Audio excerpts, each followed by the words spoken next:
नमस्कार, मी करण आपलं सगळ्यांचं माझ्या चॅनलवर स्वागत आहे. मित्रांनो, सध्या भारत बांगलादेशची सीमा अत्यंत तापलेली आहे. हिंदूंवर हिंसा होणं, बांगलादेशी जिहादींना कोणीतरी अचानक येऊन गोळी मारून जाणं या काही नैसर्गिक घटना नाही आहे. नियोजनबद्ध पद्धतीने या घटना घडवल्या जात आहेत. मागच्या वर्षी 5 ऑगस्ट 2024ला बांगलादेशमध्ये तथाकथित विद्यार्थ्यांचं आंदोलन होऊन प्रचंड हिंसा भडकते व तत्कालीन पंतप्रधान शेख हसीना यांना बांगलादेश सोडून पळावं लागतं. आणि अशा नाजूक परिस्थितीत फक्त भारतानेच त्यांना शरण दिली. तेव्हापासूनच बांगलादेशमध्ये हिंसा, आंदोलन, भारतविरोधी नरेटिव्ह व वक्तव्य करणं सुरूच आहे. या आंदोलनामागे CIA हात होता हे तेव्हाच कळालं होतं, जेव्हा आंदोलनकर्त्या युवकांनी नोबेल शांती पुरस्कृत मोहम्मद युनूसला अंतरिम सरकार चालवण्याची विनंती केली व ते बांगलादेशचे प्रमुख सल्लागार झाले. आता अमेरिका बांगलादेशमध्ये का आली हे सुद्धा शेख हसीना यांनी भारतात आल्यावर जागतिक मीडियाला सांगितलं होतं की अमेरिकन सरकार त्यांच्याकडे सेंट मार्टिन आयलंडची मागणी करत होती, ज्याचा वापर करून त्यांना बंगालच्या उपसागरावर नियंत्रण ठेवून चीनवर पाळत ठेवण्यासाठी बेस हवा होता. पण जेव्हा शेख हसीना यांनी भेट देण्यास नकार दिला तेव्हा CIAने हिंसा भडकवून बांगलादेशची सरकार उलथवून लावली. त्यामागे हे सुद्धा कारण होतंच की नरेंद्र मोदी उत्तर पूर्वी भागात अमेरिकन सेनेला जागा देण्यासाठी अजिबात तयार नव्हते, कारण मग ते भारताच्या संप्रभुत्वाचं उल्लंघन असतं. त्यामुळे अमेरिकेकडे बांगलादेशमध्ये घुसण्याचा हाच एकमात्र पर्याय उरला होता. पण आज अमेरिकेमुळे परिस्थिती अशी झाली आहे की बांगलादेशमध्ये सरकार बदलण्यासाठी ज्या शक्तींना मोहम्मद युनूसने बाटलीतून काढलं त्या संपूर्ण देशावर हावी होऊन बसल्यात आणि भारत विरोधात पाकिस्तानला मदत करतायत. त्यामुळे मागच्या 1 वर्षापासून जे नरेंद्र मोदी शांत बसले होते त्याने अखेर बांगलादेशात रॉला ॲक्टिव्ह केलंय आणि त्यामुळे ज्या घटना तिथे काही दिवसांपासून घडतायत त्या घडवणारे बांगलादेशी असले तरी त्यामागे भारताचा हात आहे. व मुळात हा संघर्ष भारत बांगलादेश यांच्यात नसून भारत आणि पाकिस्तानमध्ये आहे. फक्त यावेळी युद्धाची भूमी बांगलादेश आहे. ऑपरेशन सिंदूर दरम्यान आपण पाकिस्तानचं कितीही नुकसान केलं असेल, त्याने भीक मागून अमेरिकेची मदत घेऊन भारतासमोर झुकून युद्धबंदीची मागणी केली असेल, पण यात अनेकदा त्यावेळीपासून मी म्हणतोय की फक्त पहलगामचा हल्ला करून असीम मुनीर थांबणार नाहीये. तो यावेळी काहीतरी मोठी योजना बनवतोय, कारण एकतर त्याला इम्रान खानला संपवायचं आहे, पण त्याची प्रसिद्धी इतकी जास्त आहे की पाकिस्तानी जनता इम्रान खानला विसरत नाहीये. बलोचिस्तान व पश्तून भागात स्थानिक लोक पाकिस्तानी सेनेच्या विरोधात लढतायत, ज्यांना भारत सरकार पडद्यामागून मदत करते, ज्यामुळे शेकडो पाकिस्तानी सैनिक आजच्या तारखेला प्रत्येक आठवड्यात मारले जात आहेत. त्यामुळे सर्वात पहिलं इम्रान खानला संपवण्यासाठी त्याची प्रसिद्धी समाप्त करणं असे मुनीरसाठी आवश्यक होतं. व त्यासाठी जसं लहान बाळाच्या हातातून एखादी गोष्ट काढून घ्यायची असेल तर त्याला दुसरी वस्तू दाखवून लोभ दिला जातो आणि मग ते लहान मूल लगेच हातातली वस्तू बाजूला फेकून नवीन खेळण्यासोबत खेळायला लागतं. तसंच इम्रान खान नावाचं खेळणं पाकिस्तानी जनतेच्या हातातून काढायचं असेल तर त्यापेक्षा चांगल्या खेळण्याची लालसा लोकांमध्ये निर्माण करावी लागेल हे मुनीरला माहिती होतं. आणि अशी लालसा निर्माण करण्यासाठी भारताच्या विरोधात सैन्य कारवाई करून आपण जिंकल्याचं नरेटिव्ह जनतेत बांधण्यापेक्षा चांगला पर्याय दुसरं काही असूच शकत नाही.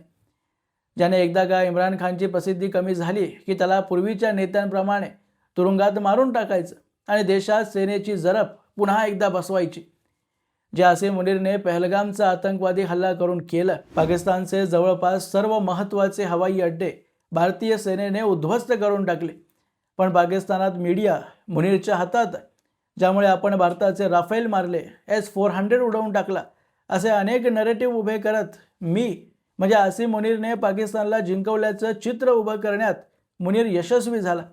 व त्यामुळेच आज त्याने संविधानात बदल करून पंतप्रधान, न्यायपालिका आणि सेना या तिघांची ताकद आपल्या हातात घेऊन स्वतःला पाकिस्तानच्या इतिहासातला सर्वात शक्तिशाली नेता बनवला.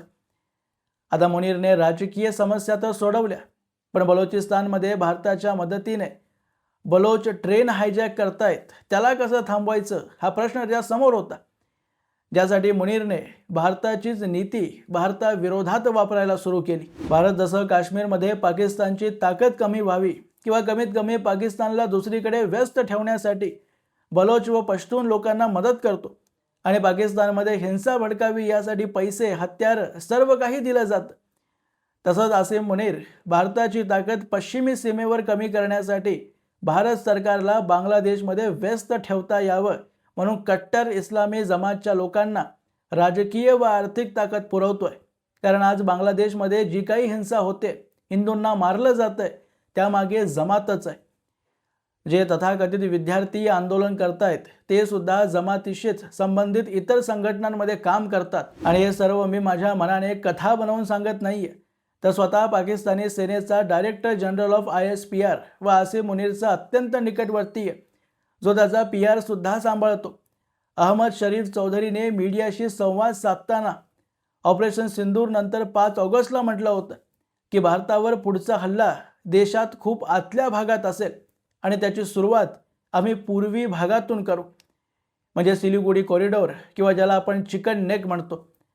आणि जर इथे आसिम मुनीरला सैन्य कारवाई करायची असेल तर त्यासाठी रसद पाणी पोहोचवण्यासाठी मार्ग हवा, एक पूर्ण नेटवर्क उभं करावं लागेल, ज्यात चीन तुम्हाला हत्यार व इंटेलिजन्स पुरवण्यापुरतं मदत करेल पण स्वतः युद्धात मात्र उतरणार नाही. म्हणून आसिम मुनीरकडे एकच पर्याय उरतो, तो म्हणजे बांगलादेश. पण बांगलादेशमध्ये पाकिस्तानी सेनेने घुसणं इतकं सोपं नाही आहे. बंगाली जनतेला आजही चांगलं आठवणीत आहे की 1970 पर्यंत पाकिस्तानने त्यांच्यावर कसे अमानुष अत्याचार केले होते. त्यामुळे बांगलादेशच्या राजकारणात इस्लामला केंद्रबिंदू बनवून पाकिस्तानप्रती बांगलादेशचा झुकाव वाढवण्यासाठी मुनीरने बांगलादेशच्या आयडेंटिटी क्रायसिसचा उपयोग केला. म्हणजे बांगलादेश या देशाला आपण एक देश का आहोत याचं उत्तर अजूनही माहीत नाही. आपली ओळख बंगाली आहे की मुसलमान यात बंगाली जनता अजूनही संभ्रमात आहे. ज्यात शेख हसीना यांनी इस्लामचा जिन बाटलीत बंद करून बंगाली ओळख राजकारणात मोठी केली होती. पण ISIने त्या बाटलीत बंद केलेल्या जिनला म्हणजे जमातच्या कट्टर जिहादींना मोकळं केलं व येत्या निवडणुकीत जिंकण्यासाठी प्रत्येक राजकीय पक्षसुद्धा त्यांची भाषा बोलण्यात विवश झाला. कारण हसीना या देशद्रोही असतील तर त्यांना मदत करणारा भारतसुद्धा आपला शत्रूच झाला.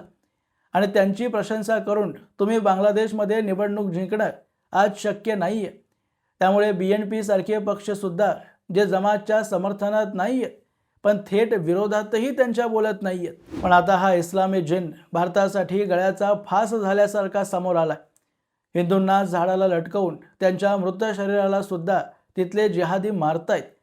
याचं उदाहरण आपण दीपचंद्र दास यांच्या प्रकरणात पाहिलंच. त्यामुळे भारत सरकारला जी अपेक्षा होती की निवडणुकीनंतर बांगलादेश शांत होईल ते आज होताना दिसत नाही. कारण मोहम्मद युनूस सध्या अमेरिकेच्या कमी आणि चीनच्या जवळ जास्त गेलाय. त्याच्या हातातून जमातवाले सुद्धा निघून गेलेत. थोडक्यात त्याची बांगलादेशच्या राजकारणात काहीच किंमत उरली नाहीये व जमात संपूर्ण देशावर वर्चस्व निर्माण करताना दिसते. म्हणजे जिहादीपणा निवडणुकीनंतर कमी नाही तर अजून वाढणार आहे. ज्यामुळे पाकिस्तानसाठी बांगलादेश हा त्यांचा बेस असल्यासारखं होऊन जाईल आणि भारतासाठी शत्रू. ज्याने अगोदरच भारताला पाकिस्तान व चीन अशा 2 फ्रंटवर लढायचं होतंच, आता बांगलादेशच्या रूपात तिसरा फ्रंट सुद्धा खुला झालाय आणि भारताला सध्या हे अजिबात परवडणारं नाहीये. ज्यामुळे खुली सैन्य कारवाई न करता मोदींनी बांगलादेशमध्ये रॉला ॲक्टिव्ह केलंय व त्यांनी मग अननोन गनमॅनला, जो जिहादींना एक एक करून संपवण्याच्या कामावर लागलाय. 12 डिसेंबरला सर्वात पहिलं उस्मान हादीला अननोन गनमॅनने संपवलं, जो शेख हसीना यांच्या विरोधातल्या आंदोलनात एक महत्त्वाचा जिहादी नेता होता. याने भारताला तोडण्याचीही भाषा केली होती. हा मेल्याची खबर मिळताच बांगलादेशमध्ये सर्व जिहादींनी पुन्हा भारतविरोधात आंदोलन सुरू केलं. भारताच्या दूतावासाला सुद्धा घेराव घातला गेला. पण रॉचं काम इतकं शार्प आहे की बांगलादेशी पोलिसांना हत्येत फैजल करीम मसूद या व्यक्तीचं कनेक्शन मिळालं, पण तो भारतात पळून गेल्याची शंका त्यांनी व्यक्त केली आहे आणि त्याबद्दल सुद्धा एकही पुरावा त्यांच्याकडे नाही आहे की जो सांगू शकेल की फैजल करीम मसूद भारताशी संबंधित होता.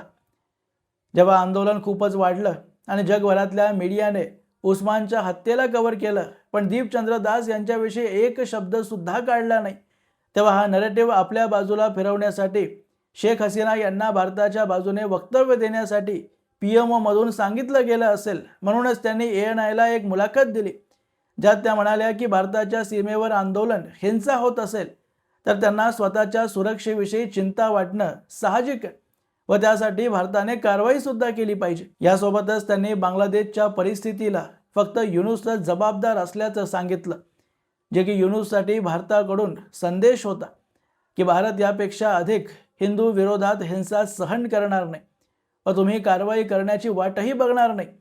आरोपींना न्याय आता भारत सरकार सीमा पार करून देईल व ते कार्य करण्यात रॉ किती सक्षम आहे हे उस्मानच्या हत्येद्वारे भारताने बांगलादेशला सांगितलंच आहे। पण ही ॲक्शन आज बांगलादेशमध्ये होत असली तरी हे विसरता कामा नये की या जिहादींच्या मागे आसिम मुनीर आहे व त्याच्या विरोधातच नरेंद्र मोदी आज लढतायत। बांगलादेश तर फक्त 1971 प्रमाणेच युद्धभूमी आहे। असो मित्रांनो, याबद्दलची तुमची मतं तुम्ही मला कमेंट बॉक्समध्ये अवश्य लिहून कळवू शकता आणि अशाच माहितीपूर्ण व्हिडिओज पाहण्यासाठी माझ्या चॅनलला सबस्क्राईब जरूर करा। भेटूया पुढच्या व्हिडिओमध्ये, तोपर्यंत जय हिंद, जय महाराष्ट्र।